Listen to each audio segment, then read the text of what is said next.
Esat tak dzirdējuši, ka šogad bērni drīkst braukt ar velosipēdu patstāvīgi jauno 10 gadu vecumu.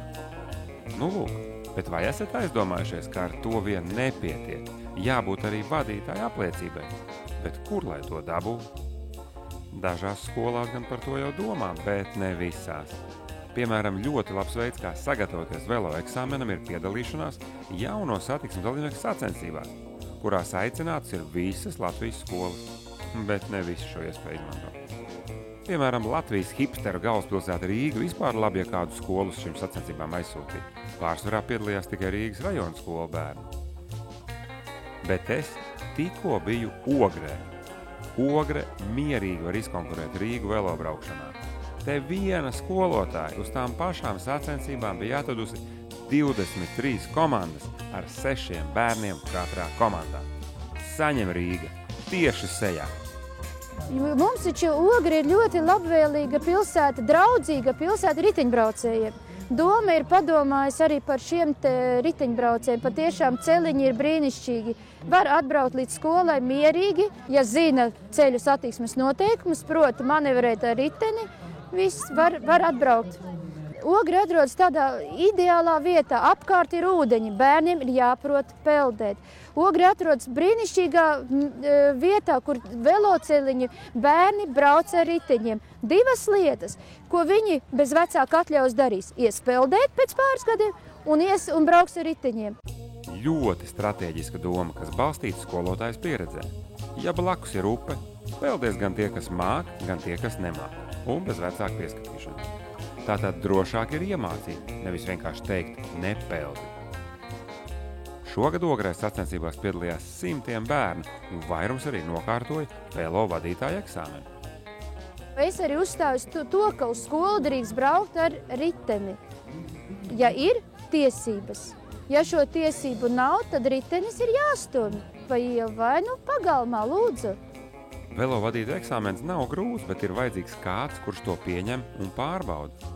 Ogrē ir paveicies. CSDD nodaļas vadītājs Arnis Celmiņš pats ir ar mieru atbraukt uz skolu pie bērniem, ja vien kāds izrāda iniciatīvu, samācās un palūdz novadīt eksāmenu. Pamatā ir tas atkarīgs no skolotājiem. Ja strāpās tajā skolā skolotājs, kurš aktīvs, kas kaut ko interesējas par tām lietām, tad arī tur notiekās. Ja? Un tad tā sadarbība parasti mums veidojas tāda vairāk, kad es aizbraucu uz skolu, viņam pieņemu velo eksāmenu, nevis velo eksāmenis, bet teoretisko eksāmenu dabūtie bērni velo tiesības. Un tad tā pretdarbība ir tāda, ka viņam tā interese kaut kāda ir, un tad arī zina, kas notiek, tad pareklamē, un tad tā skolotāji arī tur norganizē un atbrauc uz tām velo sacensībām. Tā jau viss būtu jauki. Rajons nav liels, cilvēki viens otru pazīst, visu var sarunāt. Bet gan skolotāja Aija, gan Arnis saka, ka ar pašmācību īsti nepietiek. Vajag kādu speciālistu, kas bērniem mācītu velo lietas. Kaut vai vienu speciālistu uz vairākām skolām, bet tādu ar labām zināšanām. Jo citādi bieži sanāk, ka skolā noteikums spiest mācīt skolotāju, kas pati ne ar auto, ne ar riteni nebrauc. Bet eksāmenā datorā bērni vienkārši iemācās bildītas no galvas, īsti nesaprotot situāciju. Es būtu par to, ka katrā skolā ir šāds velo pulciņš. Bet, protams, man pašai arī nav laika. Ir vajadzīgs speciālists, vajadzīgs cilvēks, kas to dara. Un kā atsevišķu mācību priekšmetu ceļu satiksmes noteikumu es tā kā nebūtu par. Jo mēs to darām klases stundās, mēs darām sociālo zinību stundās nepārtraukti, bet tas, ka tāds pulciņš būtu ideāli, ja cilvēks varētu, kas nāk un strādā. Skaidrs, ka viņi nevar atstāt pašplūsmā, ka tie bērni skolā ir obligāti jāmāca. Ja? Pēc pieredzes sanāk tā, ka viņš ieiet CSDD mājā, ieiet tajā mūsu testiņā, viņš iziet bez kļūdām vai no dažām kļūdām, viņš beigās dabū tiesības, ja? Bet kad papēta dziļāk vai pajautā, pastāst kopā ar to audzēkni, kur viņš ir kļūdījies, tad sanāk tā, ka viņi nezina elementārās lietas. Ja?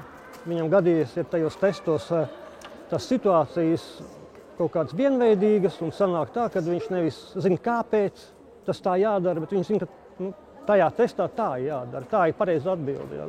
Un tur ir diezgan liels problēmas varbūt, ja mēs nestrādājam to, ka to bērnu tomēr kāds māca. Uz elementārām ceļazīmēm, uz elementāriem krustojuma pārbraukšanas kārtību, ja?